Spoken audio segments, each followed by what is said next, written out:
Demeioun Robinson is the second-rated defensive end in the country, according to the 247 composite, committed to Maryland on March 27th. Marcus Bradley, a top 10 defensive tackle out of Maryland as well, a top 200 player out of Gaithersburg, Maryland.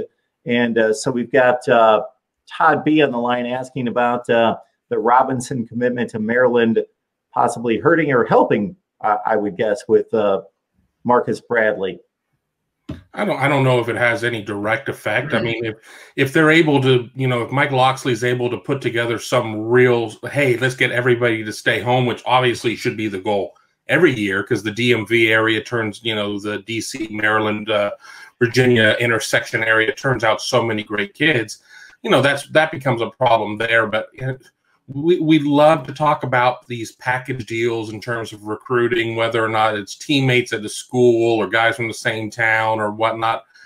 Ultimately, those rarely come together. I mean, two guys may come to the same decision that the same school is best for them, but I don't know if you're going to sit there and say, well, because this domino fell, these other dominoes are going to fall in terms of going to Maryland at that point.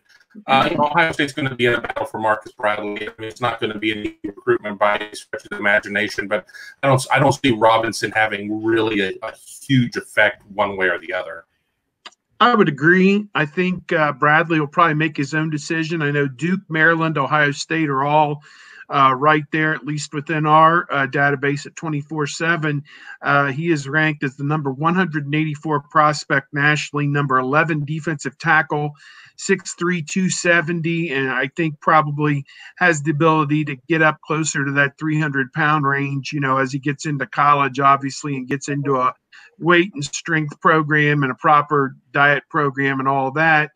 And, I look at it that Bradley, to me, could be a guy that would help them build some depth at defensive tackle. They might be a little bit light there right now, and might be a point of emphasis for this class as they try and finish it, is to add maybe another impact guy or two on that defensive line, whether it's an end or a tackle.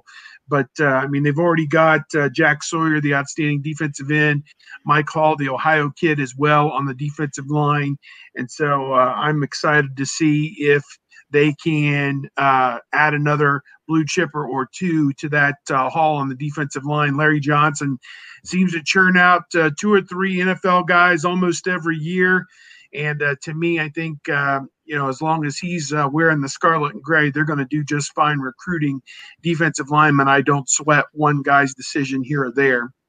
Kevin mentioned the package deals, and I immediately thought back to Trayvon Grimes and Tyjon Lindsey committing together in a dodgeball video to Ohio State, and Lindsey, of course, ends up at Nebraska. Grimes signs with Ohio State and leaves a year later. So, yeah, the package deals are few and far between. It's fun to talk about. It's kind of like talking about the complete class in April, where so much is going to change, and you look at the best possible outcomes, like, well, Ohio State, they're in on 14 5-star guys. If they can get 12 of those guys, well, let's just slow down.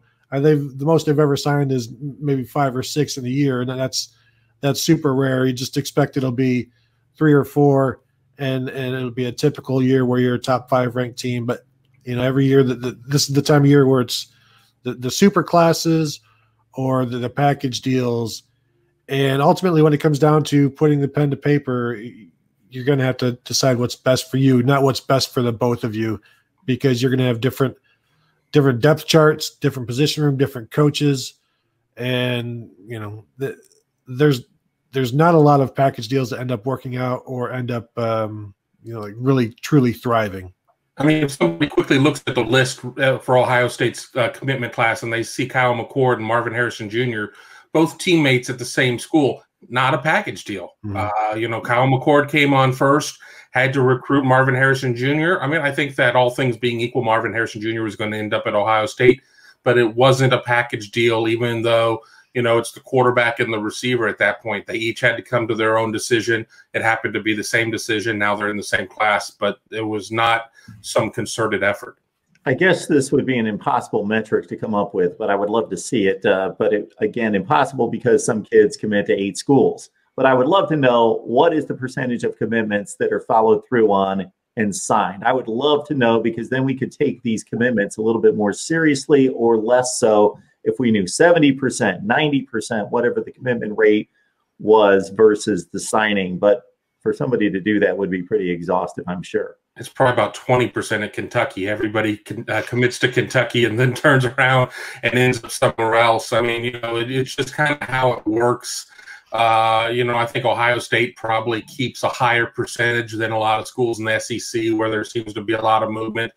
And yeah, I guess I thinly am calling Kentucky an SEC school, but Kentucky is special circumstances because Vince Marrow and that staff really put the high pressure on guys. They commit. Miami, Florida is another school like that, to where they put the high pressure on these guys, and then generally a lot of them end up elsewhere.